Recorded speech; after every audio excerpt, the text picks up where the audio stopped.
Bismillahirrahmanirrahim. Assalamualaikum warahmatullahi wabarakatuh.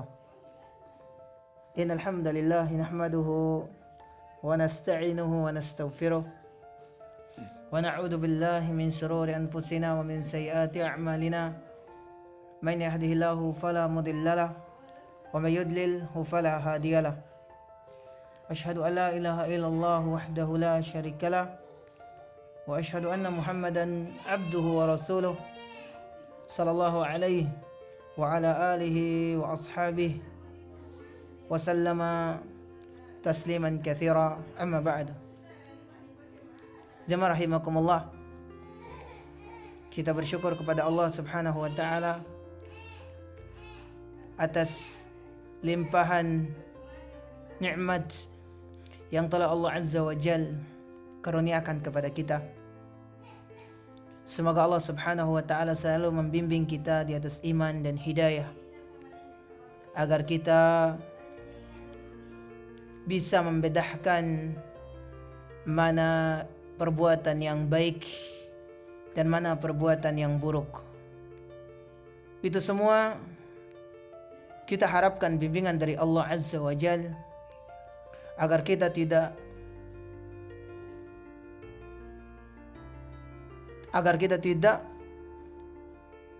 berada di atas keburukan. Kita meminta petunjuk kepada Allah Azza wa Jalla agar senantiasa kita dibimbing dari jalan yang mana jalan yang diridhai oleh Allah Subhanahu wa taala. Kemudian nikmat yang Allah Subhanahu wa taala karuniakan kepada kita sangatlah banyak. Dan nikmat yang paling berharga sekali adalah nikmat kesehatan, kesempatan, nikmat iman wal nikmat Islam. Ini nikmat yang kata para ulama hadis, nikmat yang sangat berharga sekali. Kalaulah tidak adanya nikmat kesehatan, kalaulah tidak ada nikmat kesempatan, kalaulah tidak ada nikmat iman, kalaulah tidak ada nikmat Islam, kita ini mau jadi apa jemaah? Ya, mungkin kita akan menjadi seorang yang bodoh sekali. Mungkin kita akan merasakan kesakitan yang sangat luar biasa kalau tidak ada nikmat sehat. Ya. Kemudian apabila kita tidak memiliki nikmat kesempatan, mungkin waktu kita untuk beribadah kepada Allah itu mungkin tidak ada. Ataupun waktu kita untuk mencari dunia itu mungkin tidak ada, melainkan kita tidak bisa saya jelaskan ya. Karena saking berharganya nikmat iman, nikmat kesehatan dan nikmat kesempatan ini. Lebih-lebih nikmat iman dan hidayah, lebih-lebih nikmat iman dan nikmat Islam. Kalaulah tidak ada nikmat keduanya ini, maka kita tidak bisa mengenal mana hidayah, mana yang bukan hidayah, mana yang haram, mana yang halal, atau sebaliknya mana yang halal, mana yang haram. Itu semua karena nikmat iman dan nikmat hidayah ataupun nikmat Islam. Semoga Allah Subhanahu wa taala senantiasa menjaga kita, melindungi kita di atas iman dan di atas Islam. Semoga kita bisa istiqamah di atas perintah Allah Rabbul Alamin. Allah Subhanahu wa taala telah memerintahkan kepada kita untuk mensyukuri apa-apa yang telah Allah Subhanahu wa taala berikan kepada kita. Termasuk di dalamnya adalah nikmat iman dan nikmat Islam. Kemudian selanjutnya salawat serta salam semoga tercurahkan selalu kepada Nabi kita Muhammad salawat rabbihi wassalam. Nabi yang telah susah payah menyampaikan risalah Allah Subhanahu wa taala ini sampai pada hari ini, sampai pada kita ini, perjuangan dakwah Nabi sallallahu alaihi wasallam, perjuangan Nabi sallallahu alaihi wasallam. Betapa banyak darah yang ditumpahkan pada saat itu.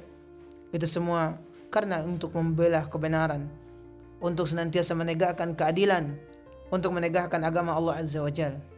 Maka sampailah pada hari ini agama kita, agama Allah Subhanahu wa taala kepada kita. Hendaklah seorang muslim memberikan salawat kepada Nabi sallallahu alaihi wasallam, karena bahwasanya Allah Subhanahu wa taala telah berselawat kepada Nabi sallallahu alaihi wasallam, begitupun juga para malaikatnya. Dan kemudian Rasulullah SAW mengatakan, barang siapa yang berselawat kepadaku satu kali, maka Allah Subhanahu wa taala akan berselawatnya sebesar 10 kali. Enggak sebanding Bapak Ibu sekalian. Ya, Allah Subhanahu wa taala akan memberikan 10 kali balasan penyebab 1 kali kita berselawat kepada Nabi sallallahu alaihi wasallam. Maka sangatlah penting kita mengucapkan Allahumma salli ala Muhammad wa ala ali Muhammad.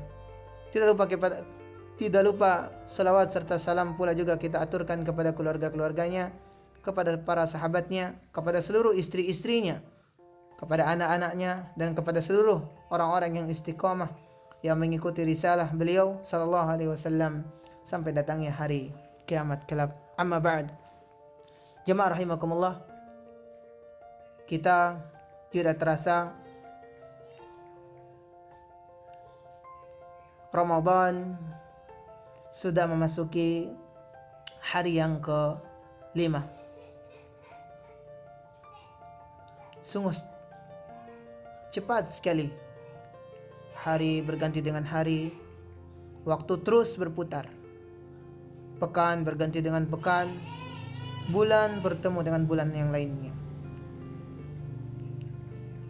Maka saya ingin berpesan kepada Bapak Ibu sekalian ataupun kepada siapa saja yang mendengarkan suara ini, marilah sama-sama kita mengingat kepada kematian. Apalagi sekarang ini kita sekarang sedang diuji. Allah Subhanahu wa taala sedang menguji kita dengan adanya wabah yang mematikan atau virus yang mematikan kita. Saya ingatkan kepada diri saya pribadi dan kepada seluruh kaum muslimin. Allah Subhanahu wa taala mengatakan kullu nafsin dha'iqatul maut. Setiap jiwa yang bernyawa itu pasti akan merasakan yang namanya al-maut, kematian. Apa persiapan kita, saudara? Apa persiapan kita, saudara dan saudariku? Allah Subhanahu wa taala telah berpesan kepada kita, ya ayyuhalladzina amanu taqullaha haqqa tuqatih wa la tamutunna illa wa antum muslimun. Wahai orang-orang yang beriman, bertakwalah kepadaku dengan sebenar-benarnya takwa, dan janganlah kalian mati melainkan dalam keadaan muslim. Janganlah kalian mati, kata Allah, melainkan dalam keadaan muslim. Melainkan kalian dalam keadaan Islam, kata Allah Azza wa Jalla. Saudara dan saudariku, kita berbicara tentang muslim. Kita berbicara tentang Islam. Banyaknya orang yang mengaku diri Islam, tetapi Allah Azza wa Jalla tidak menganggap dia adalah orang Islam. Kenapa? Karena banyaknya perintah-perintah Allah Subhanahu wa taala yang ia lalaikan. Kewajiban-kewajiban yang Allah Subhanahu wa taala syariatkan kepada mereka, tapi mereka masa bodoh dengan hal itu. Padahal Allah Subhanahu wa taala mengatakan, "Wa ma khalaqtul jinna wal insa illa liya'budun." Tidaklah kami menciptakan jin dan manusia, kata Allah Azza wa Jalla, melainkan kami perintahkan kepada mereka, ibadahlah kepadaku dan wa ma khalaqtul jinna wal insa illa liya'budun. Tidaklah kami menciptakan jin dan manusia, melainkan kami perintahkan untuk beribadah kepadaku. Ya.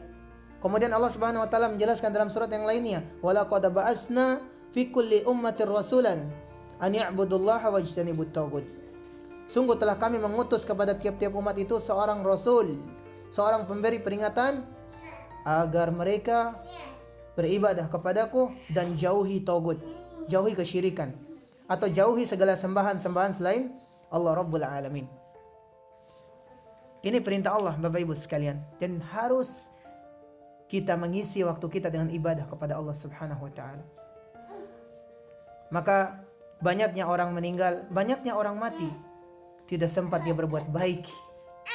Tidak sempat dia senantiasa berbuat yang dicintai oleh Allah, tidak sempat dia melaksanakan apa-apa yang telah Allah Subhanahu wa taala syariatkan kepada mereka. Kenapa Bapak Ibu sekalian? Karena ya syaitan telah menguasai hati-hati mereka. Maka kita harus berharap kepada Allah agar Allah Subhanahu wa taala itu memberikan hidayah kepada kita. Agar Allah Subhanahu wa taala itu membimbing kita di atas iman, di atas Islam. Sering kita mengatakan pada saat kita membaca suratul Fatihah, pada saat kita melaksanakan salat, kita mengatakan ihdinas siratal mustaqim. Ya Allah, tunjukilah kami jalan yang lurus. Jalan yang lurus di sini para ulama tafsir mengatakan itu jalan hidayah. Jalan hidayah. Rasul sallallahu alaihi wasallam mengatakan man yahdihillahu fala mudhillalah wa may yudlilhu fala hadiyalah. Barang siapa yang Allah Subhanahu wa taala berikan dia petunjuk, maka tidak ada yang bisa merubah petunjuk itu kecuali Allah Azza wa Jalla. Sebaliknya, barang siapa yang Allah Subhanahu wa taala sesatkan dia, maka tidak ada yang bisa merubah kesesatan itu kecuali Allah Rabbul Alamin. Maka kalau kita berbicara hidayah, ya, kita itu harus berharap semoga kita itu dibimbing oleh Allah Azza wa Jalla di atas iman dan di atas hidayah. Tapi kita kembalikan kepada materi kita. Kita berbicara kematian. Kematian itu datangnya secara tiba-tiba. Maka jangan sampai kita itu meninggalnya dalam kondisi membawa dosa yang tidak akan Allah Subhanahu wa taala ampuni, yaitu dosa syirik. Allah Subhanahu wa taala tidak akan mengampuni dosa syirik dan mengampuni dosa-dosa selain daripadanya apabila Allah Subhanahu wa taala itu berkehendak. Dan dosa syirik ini tidak akan Allah Subhanahu wa taala ampuni dan dia langsung masuk neraka tanpa hisab. Kalau orang-orang yang beriman, orang-orang yang senantiasa beriman kepada Allah Rabbuna Izzati wa Zalala, dia masuk surga tanpa hisab. Begitupun juga pelaku syirik. Ketika dia berbuat syirik kepada Allah, maka Allah masukkan ia ke dalam neraka tanpa dihisab. Ya. Allah Subhanahu wa taala telah menegaskan di dalam Al-Qur'an tentang orang-orang yang berbuat syirik kepada Allah Subhanahu wa taala. Ancaman untuk orang-orang yang berbuat syirik kepada Allah. Allah mengatakan, "Innal ladzina kafaru min ahlil kitab wal musyrikin fi nari jahannam khalidina fiha. Ulaika humul syarrul bariyah." Dan sesungguhnya orang-orang kafir dari kalangan ahlil kitab. Ahlil kitab itu Yahudi, Nasrani, orang-orang selain dari Islam. Wal musyrikin fi nari jahannam, dan orang-orang musyrik. Orang-orang musyrik itu ya, orang yang menyembah Allah, setelah dia menyembah Allah, dia menyembah selain Allah Azza wa Jalla. Ini namanya orang musyrik. Apakah dia muslim? La, dia kafir. Dia keluar dari Islam. Apa Allah katakan? Fi nari jahannam khalidina fiha. Mereka akan Allah Subhanahu wa taala akan merempahkan mereka ke dalam api neraka, ya, kekal di dalamnya. Ulaika humul syarrul bariyah, dan mereka adalah seburuk-buruknya manusia atau seburuk-buruknya makhluk. Jadi orang-orang yang berbuat syirik kepada Allah Subhanahu wa taala itu, orang-orang yang mempersekutukan Allah Subhanahu wa taala itu orang yang paling buruk di dunia maupun di akhirat. Kata Allah memvonis dia seorang yang buruk. Makhluk yang paling buruk itu adalah manusia yang durhaka kepada Allah Azza wa Jal. Manusia yang berbuat syirik kepada Allah Subhanahu wa ta'ala. Oleh karenanya, persiapkanlah diri kita untuk menuju kematian. Allah berpesan dalam ayat ini, Ya ayyuhallazina amanu taqullah haqqa tuqatih wa la tamutunna illa wa antum muslimun. Wahai orang-orang yang beriman, bertakwalah kepadaku dengan sebenar-benarnya takwa. Takwa di sini, saudara dan saudariku, takwa di sini artinya takut. Takut kepada Allah Subhanahu wa taala. Takut di sini bukan hanya takut sebentar saja, tapi takut itu harus sampai kita menuju ajal kita. Jangan ketika kita dapat musibah langsung kita takut. La. Begitupun juga kita, rasa takut itu kita ciptakan di luar daripada kita tidak mendapatkan musibah. Tetap rasa takut itu kita ciptakan. Pada saat kita sholat, kita melaksanakan perintah-perintah Allah Subhanahu wa taala, maka rasa takut itu kita harus ciptakan. Karena memang perintah Allah Tabaraka wa ta'ala. Karena Allah mengatakan, wahai orang-orang yang beriman. Allah memanggil kita, wahai orang-orang beriman. Ittaqullah haqqa tuqatih wa la tamutunna illa wa antum muslimun. Bertakwalah kepadaku dengan sebenar-benarnya takwa, dan janganlah kalian mati melainkan dalam kondisi muslim atau dalam keadaan muslim. Maksudnya muslim, orang ciri khasnya orang-orang beriman itu, ciri khasnya orang-orang muslim itu, dia menyerahkan seluruh aspek kehidupannya kepada Allah Jalla Jalaluh. Dia menerapkan ataupun dia senantiasa komitmen ataupun dia senantiasa istiqamah di atas keimanannya kepada Allah Subhanahu wa taala.